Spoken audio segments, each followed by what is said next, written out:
The Short Life of a Venusian Sky Pirate. The alert went out. A freighter was sighted. The airborne pirate switched on a recording device as she changed into the pressure suit specifically designed for her chiropteran body. She would have preferred to fly in just the skin she was born in, but outside the pockets of breathable air around the aerostats, that would be suicide. And the colonial authorities patrolled those pockets a bit too heavily for the roads of Venusian society. She flung herself across the vast open space that predominated the interior of their carrier airship, gliding to her fighter and diving in the cockpit. As she waited to be loaded into the ventral launch tube, she donned her helmet, jacking a short cable on the interior into a port implanted in the back of her head. This cable was linked to a longer one connecting her helmet to the plane's systems. While physical controls remained the most effective means of piloting, the sensory input offered by a direct neural interface were unrivaled. When she was jacked in, the craft felt like an extension of her body. She saw through cameras distributed all around the fuselage. She heard the plane's radar as if it were her own natural sonar. When the plane took a hit, she felt not pain exactly, but she did receive a less incapacitating sensation that alerted her of damage. After half a minute, the robotic armature reached her plane and dropped it into the airlock at the end of the electromagnetic catapult. The hatch closed and the breathable air inside the compartment was exchanged for the toxic soup of Venus's atmosphere. Then the outer portal opened and the giant railgun threw her out at 5 gravities. Turning on the electric props, she swung the fighter craft towards their prey. A fat corporate cargo carrier transporting ore from one of the few surface bases to one of the wandering settlements far above the volcanic ground in the upper atmosphere. She briefly switched her attention back to the mothership she had just left. Sleek and streamlined where their target was wide and bulky. She noted that the freighter was hanging almost a mile above her own airship. Many of its compartments were probably filled with helium rather than nitro-oxy. Unmanned or minimal crew should be easy pickings. The pirate squadron beelined for the cargo ship. As they approached the target's point-defense cannons came online. She swerved. AI gunners still couldn't aim worth a damn unless it was traveling a straight line like a missile.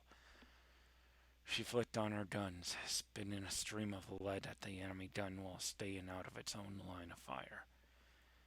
After a few seconds of fire, it stopped shooting. Good. She could unleash her missiles on the engines now.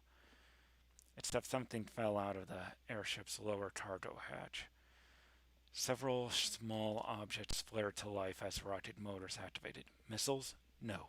They were turning and pivoting to train their own guns on the pirate fighters. And now she could make out thin winds. Drones. Remote-piloted killer drones. She was nearly out of bullets from the turret, and she wanted to save her missiles for the engines. As she tried to figure out what to do, one of her wingmates exploded in a burst of shrapnel. She made a decision then and there and turned back towards the carrier. Its guns could take out at least a few of the drones. As she flew back, 2 of the drones followed, shooting at her as she fled. She felt a bullet pierce the skin of her left wing. Now she didn't care about the cargo. If she didn't get out now, she'd be dead. She punched a large red button on the control panel and the rocket in the back of her plane flared. See them try to catch her now.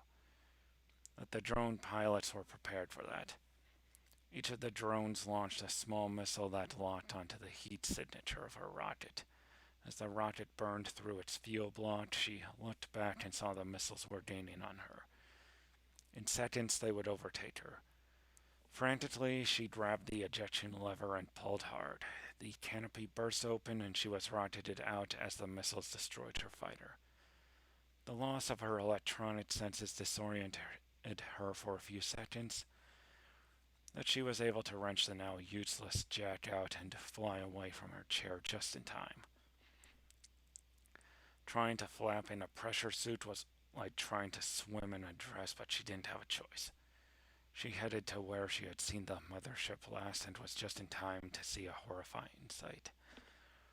The two drones that had been following her began spinning in the air and dove straight into the pirate carrier's skin, firing their guns as they did so. The two drones tore gaping holes in the craft, and worse, she saw one exit through the far end. That would have torn through most of the compartments in the airship. Most of her friends and crewmates would be dead now from the sulfuric acid, or would die soon as the craft sank to the crushing depths below. As she contemplated what to do next, if she was lucky, she could make it to the cargo ship and try to surrender. A flap of the airship's torn skin hit her and she struggled to tear it off. When she finally managed to remove herself, she found that she had already sunk several hundred feet. And even worse, in her efforts to free herself, she had torn open the suit protecting one of her wings.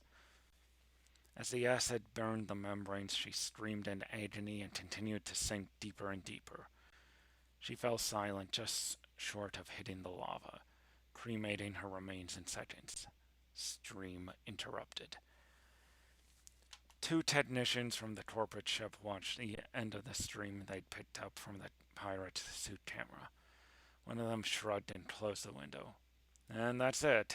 I guess now the only question is whether we sell the video or upload it to the net. Well, said the other one, on the one hand, a video like this could get billions of views all over the solar system, but not make us a micro. On the other, flight schools would pay a lot to get this as a cautionary tale kind of thing. I suppose it would be more appropriate for her death to serve as a warning rather than entertainment. The first tech conceded. We didn't get her name anywhere, did we? I didn't hear it, replied the second. Just as well. If she had some plan, they might try to sue the company. As it is, we'll have to edit out the destruction of the airship.